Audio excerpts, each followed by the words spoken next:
अस्सलाम वालेकुम नाजरीन, मैं हूं हुरैन फातिमा और आप देख रहे हैं हिमायती न्यूज HD चैनल। नजर डालते हैं आज की अहम खबर पर की तरह आज जिला शहीद बेनजीराबाद में भी 23 मार्च यौम पाकिस्तान कौमी जोश और जज्बे के साथ मनाया गया। इस सिलसिले में जिला इंतजामिया की जानिब से परचम कुशाई की तकरीब DC ऑफिस के अहाते में मुनक्किद की गई, जिसमें डिप्टी कमिश्नर शहीद बेनजीराबाद जाहिद हुसैन रिंद और district health officer doctor Asadullah Dahri ने कौमी परचम लहराकर तकरीब का इफ्तिताह किया। स्काउट्स और पुलिस के दस्ते ने कौमी परचम को सलामी पेश की।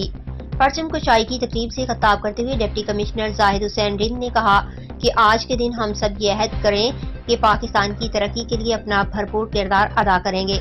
उन्होंने मजीद कहा कि आज का दिन हमें पाकिस्तान के लिए अमली जदोजहद के आगाज की याद दिलाता है।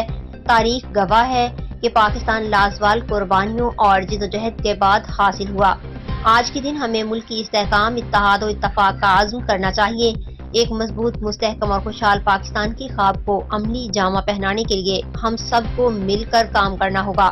वो वक्त दूर नहीं जब दुनिया में हर तरफ पाकिस्तान का नाम होगा। इस मौका पर डिप्टी कमिश्नर और दीगर अफसरान ने DC ऑफिस के अहाते में पौधे भी लगाए। परचम कुशाई की तकरीब में district education officer primary Masood Ahmed Sahtu, information officer Sher Mohammad Jamali के अलावा पुलिस, सेहत, पॉपुलेशन और दीगर महकमों के अफसरान ने शिरकत की। मजीद खबरों और अपडेट से बाखबर रहने के लिए देखते रहें हिमायती न्यूज HD चैनल।